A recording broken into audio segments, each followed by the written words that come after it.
Hi, I'm Dr. Hillary Hushower Jones. I'm a chiropractor and I also own HHJ Consulting Company. So I do a lot of business consulting and I do a lot of reading. And my most recent is called Raving Fans. It's written by Ken Blanchard and Sheldon Bowles. I'm going to talk to you a little bit about some of the things I picked out from it that I use for my own business and for my coaching clients. So let me give you like a little synopsis of everything and maybe some ways that you could use it in your business. So 3 things that he talks about. The first one, decide what you want. So in your business, if it's new or not new, what are your main goals? Like, what do you want it to be? Because you're the source of your business. So thinking about like what you can envision, he said, visualize it, close your eyes, like think about like the smell, the taste, if it's food, the touch, the environment, what it sounds like in there. Like really picture and visualize your environment for your business. Decide what it is that you want. So that's top number one thing to do. So he gives a lot of examples throughout the books. One of them in this section was the person went to a department store, wanted to buy a book.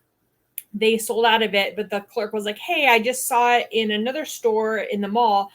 You continue shopping. I'm going to go get it, bring it back, and gift wrap it for you." And so the guy's thinking, like, this is going to cost extra. But no, even the gift wrapping was all part of the whole experience at that department store. So that's what that department store was striving for, what they call a raving fan, like someone that loves you and your business and talks about you no matter what, as opposed to maybe you thinking like, well, I don't have any negative comments or negative reviews online or on Google, but are you having like raving fans? So if you asked people for their review on you and they're like, oh, it's fine. But is fine really what you're going for? Is fine or no review at all just the same as a bad review? So building the raving fans, having those people, like, can you name those off the top of your head? Is that what you want? Is these raving fans? Like, we're always in our service industries wanting referrals, right? These raving fans are the ones that give the referrals and are our best referral sources. So how are we creating these raving fans? So decide what it is that you want it to look like. However, if your idea of a business is different than maybe what the customer wants, keep in mind, maybe you need different customers, right? So, and the second one, he talks about discover what the customer wants, right? So immediately we're thinking, oh, why don't we just ask them or do a poll on social media and have them check off in the boxes what they want, or send an email out, or some kind of survey monkey and see like what do they want. But if they're not telling you what they want and they're not giving reviews either way, they're not a great customer or patient or whatever your industry is. So we want them to be raving fans that are going to talk about you and say, oh my gosh, I just love this store. You have to go in here. I love that chiropractic office. You need to go to my chiropractor. So he gives examples in this section of, if you are a car maker and you want to make sports cars, but everyone wants like off-road ATVs, like you're not going to make a luxury sport car and an ATV in one to satisfy everyone, right? So again, what is it that you want to make or do? Do that and find those like customers, clients, patients, etc., that also are looking for that. Like, you don't have to bend to what everyone wants if that's not what your primary goal is. But once you found those people and you're a car maker and you want to make luxury cars, then listen to those luxury car people that are telling you what they want in a luxury car. Don't make it to like blend to everyone. So another example he gave was a grocery store, and this store went above and beyond. They took your groceries out. They made shopping lists for you. On the list it said where you could find like the sales in the aisles, and then which would be a healthier version of what you're going to pick out. But the thing is, they didn't have everything at this grocery store. Like they didn't have fresh fish, and they didn't have like those like rental rug doctor things where you can like rent carpet shampooers, because that's not what they were going for. Like they knew that they wanted to be a specific type of market, and they didn't want to do all that. And so they're trying to attract those type of customers that want what they are going to get, but then they're going to give it to them. They're going to ask them what they want and deliver on what they said that they would do. So they're all in the same cohesive blend of what they're looking for. He said, ask them what they want, but also like train your ear. So I envision this in my office, like when a patient tells me, oh, I went to such and such place and man, it smelled so good. Have you ever been in that store? Immediately, I need to think on the backside, ooh, they love that smell. They like smells. They like that store, that smell. They liked enough to tell me, their chiropractor, about that smell. Maybe I should have a good smell like that in my office, and then go do it. Like, don't just hear them and not do it. Like, follow up on that. So if they're going to rave about other places, listen to what they're raving about and bring that and try to incorporate that into your business if you can. If that's not your type of business, fine. But you want to make sure that your customers are leaving and they're raving about you to other people. So try to listen to what they're saying. Don't always try to tell them what they want to hear. Like, listen to them and then act accordingly. So if they don't complain or talk bad about you, it's literally the same thing. It's neither good on both ends. So he said, you want raving fans. So think about how many of you have raving fans. And if you can't think of them, then maybe that's a good place to start. Is like, kind of, what do they want? The third one I really like, it's called Deliver Plus One. So again, give them what they want, what you want as a business owner and what they want as a consumer, but then add 1%. So like, what does that look like, right? He gives the example of a gas station, which I haven't seen in a while, but where they actually like pump the gas for you. They clean off the windshield, they check the fluids in the car, and it's still just, you're just buying gas there. But how many of us would go back to that all the time, even if it was across the city, because of all the extras that they do? So they're creating like a raving fan there.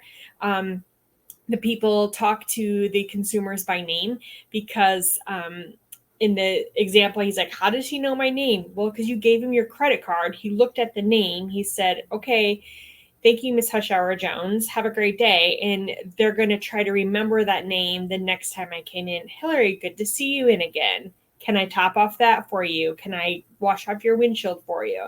So he also gave the example of a taxi car driver, which in our day, I feel like it'd be more like an Uber driver or a Lyft driver.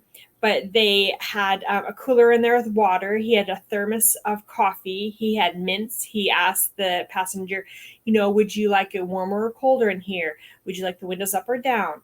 What station can I play for you? So he's going to get them to their destination, right? Because he's a driver, so he already knew what he's doing. He knows what the customer wants, some extras, right? And the customer wants to be asked. He said, Mr. So-and-so, is it okay if I take the interstate there? At this time of day would be the best route. And the person's like, yes, that's fine. And then the plus one, would you like a cold bottle of water? Would you like some coffee? Would you like some mint? So that little extra that you go. And then, like if you were in a Uber driver's car like that you'd remember that person. And maybe you'd even say like, hey, I'm going to fly out tomorrow. Could you pick me back up? Right. So he talks about meet first, exceed second. And I really like that as like a little slogan, meeting their expectations. You did what you said you were going to do and what they want, and now exceed it.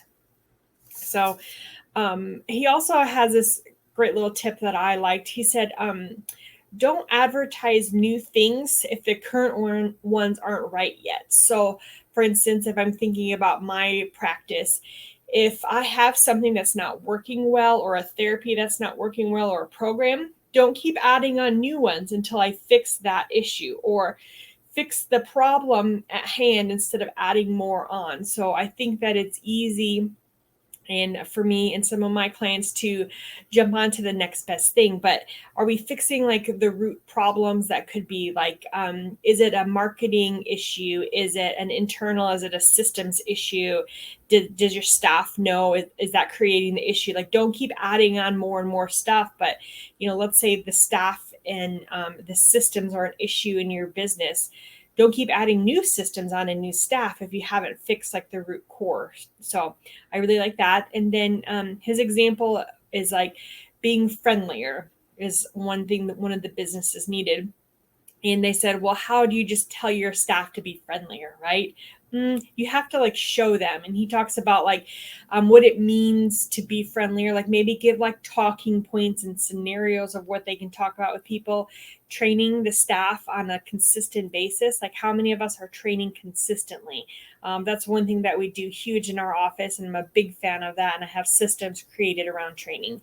So he also talks about bonusing his staff based on raving fans. So not based on just doing their job or the amount of revenue collected in a month, but like based on like, are they creating and helping to create that environment of a raving fan? And I think that's a really great way to look at it. Like, what are they doing like above and beyond extra? I know at our office, we do a lot of like cards. I'm a huge card person. I always, since a child, like did handwritten cards. And so we try to do a few of those per week for whatever occasion. It could be that you finally graduated your grad program and you told us about it during one of your visits. So we're going to send you a card and say like, hey, way to go. That was awesome. So we're trying to go the 1% on different things like that. And another key he talked about was being flexible. So I thought that was a great word, is being flexible, right? This is how I want things to go. This is how our customers want things to go. I'm going to be flexible. I'll give you a little bit of both, right? I think I'm doing great by handing out bottled water, but the patients are like, we'd really like sparkling water. Have you ever had that new Pellegrino? I love that. I'm going to listen in here and think like, oh, basic water isn't enough to have. They want something more. So I want to go sparkling water with lemon and lime wedges, right? Add that 1% on there too. So these are the things that I like to talk about with my coaching clients. I do great at accountability too. So if you are lacking like getting things down, system and processes, and having a definite plan of action, I'm your gal for that. I do spreadsheets of like what we need to do in what order. I do great at helping you build resources and events at your business, how to network and create better like streams of revenue. So here are some ways to get in touch with me: email, a website, and I have a Facebook group called Coaching with Hillary. So if you're on Facebook, I'm always on that, posting little things just like this. And so Raving Fans book, hope you like it. It literally took me like 2 hours to read because it was so good. Also, I'm a very fast reader because I love reading. But just so you know, this is a great book, and I tried to summarize it for you. So hopefully you pulled some things out and loved it as much as I did. Thanks for watching.